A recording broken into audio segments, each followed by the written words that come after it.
Olá! Hoje a gente vai mergulhar num dos problemas mais sérios e urgentes do nosso tempo, a violência de gênero. Usando como base a análise da Unicef, vamos tentar entender melhor as suas formas, de onde ela surge e qual o impacto gigantesco que ela causa, não só nas pessoas, mas na sociedade como um todo.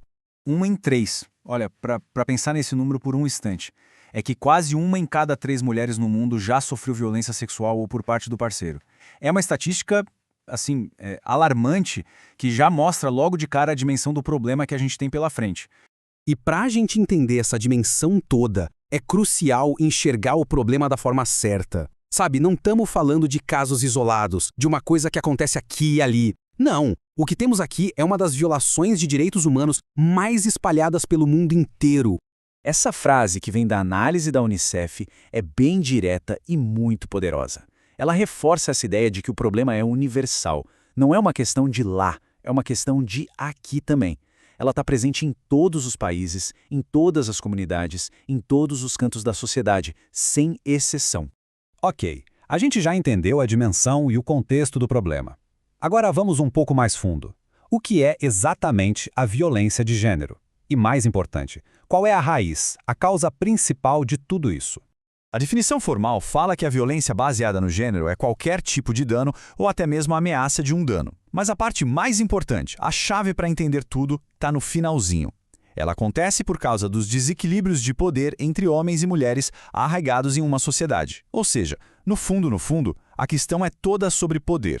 E se tem uma coisa que precisa ficar bem clara sobre a causa de tudo isso, é essa aqui: desequilíbrios de poder. É esse o alicerce, a base sobre a qual todas as outras formas horríveis de violência são construídas.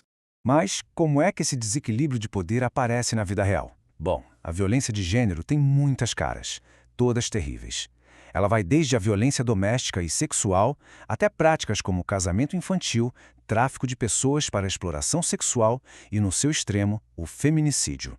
E a agressão em si também não é uma coisa só.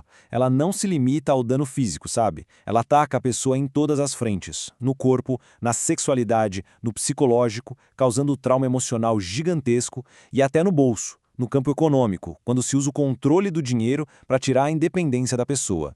A gente já falou sobre o que é e por que acontece. Agora vamos mudar o foco para o custo humano. Vamos falar das consequências que são simplesmente devastadoras para quem sobrevive a essa violência. O impacto físico é aquele mais imediato e, muitas vezes, dura a vida toda. A gente está falando de ferimentos graves, que podem deixar sequelas. Além das consequências para a saúde sexual e reprodutiva, como uma gravidez indesejada ou a exposição a doenças bem sérias. Só que as cicatrizes não são só as que a gente vê. Tem todo um trauma invisível. A violência deixa marcas muito profundas na saúde mental. Depressão, ansiedade, transtorno de estresse pós-traumático. É um peso que as sobreviventes podem ter que carregar para sempre. E o pior é que a violência não acaba quando o ato em si termina. Infelizmente, muitas vezes a própria sociedade continua punindo a vítima. A culpa recai sobre quem sofreu, a pessoa é excluída pela própria comunidade, fica isolada, e isso cria um ciclo terrível, que aumenta o risco de mais pobreza e de mais violência ainda. Agora, vamos adicionar mais uma camada de complexidade nisso tudo. O que será que acontece quando a própria estrutura da sociedade já está toda abalada? Pois é, a violência aumenta drasticamente em meio a crises humanitárias. Pensa só na diferença. Em tempos normais de estabilidade, existem sistemas de proteção, né? Podem não ser perfeitos, mas eles existem. Agora, numa emergência, tipo uma guerra ou um grande desastre natural, essas redes de segurança simplesmente entram em colapso. A vulnerabilidade das pessoas dispara e os recursos que poderiam ajudar acabam indo para outro lugar. E nesse cenário de caos, a violência de gênero piora de um jeito muito específico e brutal. A violência sexual passa a ser usada de propósito como arma de guerra. A violência dentro de casa aumenta por causa do estresse e do confinamento. E, o que é mais trágico ainda, meninas e mulheres podem ser forçadas a trocar sexo por comida, por dinheiro, por coisas básicas para sobreviver. Até agora, nosso foco foi muito na pessoa, no indivíduo. Mas a violência de gênero não é só uma tragédia particular, de jeito nenhum. Ela tem um custo imenso para a sociedade inteira. O ponto-chave aqui é a impunidade. Quando os agressores não sofrem nenhuma consequência, isso passa uma mensagem terrível e cria um clima de medo geral. E esse medo acaba aprisionando mulheres e meninas, limitando a liberdade delas, a participação delas na vida da comunidade. E isso nos leva à perda final. Não é só uma questão de saúde ou de dignidade.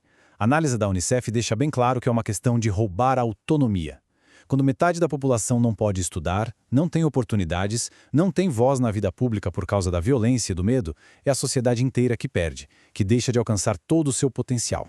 E isso nos deixa com essa pergunta, que eu acho que está no centro de toda essa discussão. Não é só sobre o que uma pessoa perde, mas o que todos nós perdemos. O que uma sociedade inteira perde quando a violência e o medo, de forma sistemática, roubam a autonomia de suas mulheres e meninas. É uma pergunta que merece uma reflexão profunda. Obrigado por acompanhar esta análise.